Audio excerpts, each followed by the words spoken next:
Cum ar fi să fii muzician și să nu auzi nimic?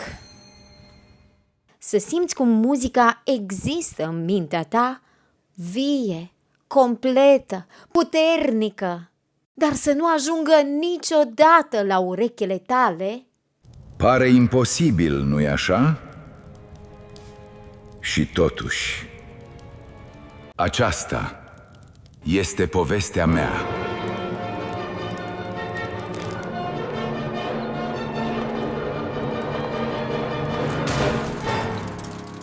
Acesta este Ludwig van Beethoven, omul care a provocat tăcerea și a învins-o. Totul a început în anul 1770, în orașul german Bonn, de pe malul Rinului. Acolo, într-o iarnă liniștită, s-a născut un băiat care transforma orice sunet în muzică. Pentru mine, clapele pianului erau ca niște ferestre secrete. Prin ele puteam să spun tot ce simțeam, fără să scot un singur cuvânt. Tatăl său, el însuși tenor în capela curții princiare din Bonn, a văzut acest talent și a vrut un singur lucru, să facă din el un nou Mozart, copilul minune care uimise întreaga Europa.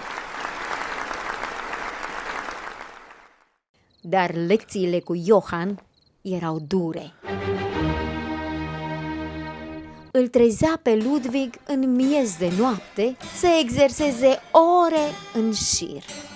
Eram atât de obosit. Uneori părea o pedeapsă, dar când muzica ieșea din degetele mele, mă simțeam, în sfârșit, liber. La 16 ani, Ludwig își urmează visul și pleacă spre Viena, capitala muzicii, locul unde spera să învețe de la însuși marele Mozart. Se spune că Mozart l-ar fi ascultat.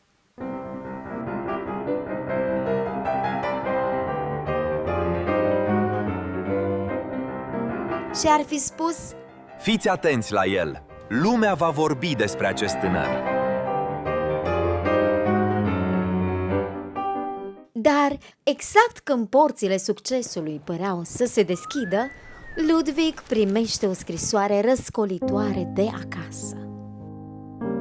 Mama lui, persoana pe care o iubea cel mai mult și singura care îi oferea liniște, era grav bolnavă.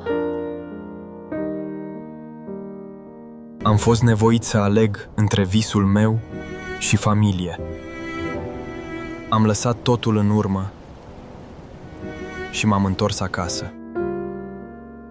Mama lui pierde lupta cu boala, iar Ludwig, la doar 17 ani, devine capul familiei.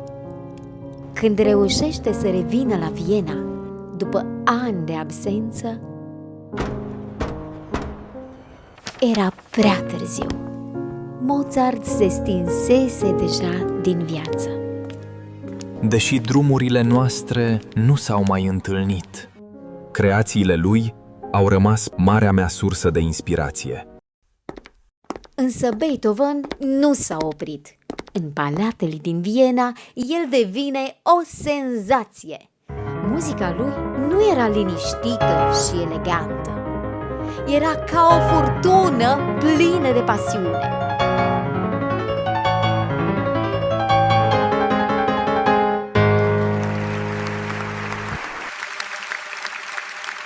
Dar la doar 26 de ani, aplauzele lumii încep să se audă tot mai stins. Era ca și cum cineva trăgea un văl greu peste urechile mele. Întâi au dispărut păsările. Apoi vocile prietenilor. Și în cele din urmă, muzica. Beethoven își pierdea cel mai de preț dar: auzul. Cea mai mare teamă a unui creator de sunete devenea realitate.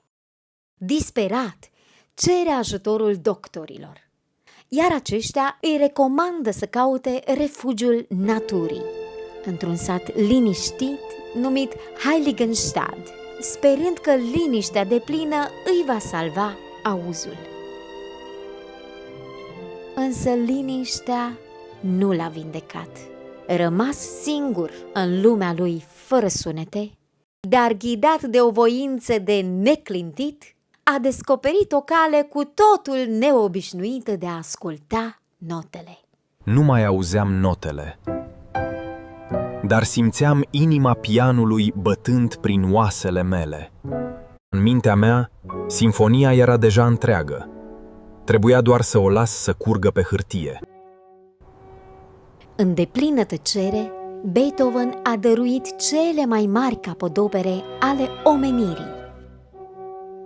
La premiera Sinfoniei a noua, glorioasa Oda Bucuriei, el a ales să dirigeze, deși nu auzea nici măcar un sunet.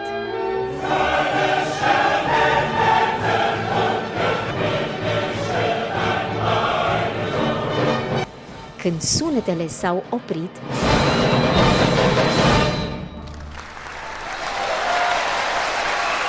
o tânără solistă s-a apropiat de el și l-a întors către public. Astăzi, creațiile sale au devenit o adevărată carte de vizită a umanității.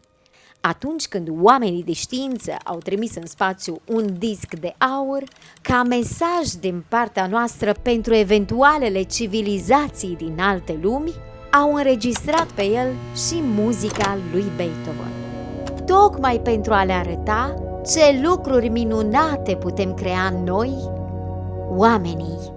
Dar știți care este cel mai uimitor secret?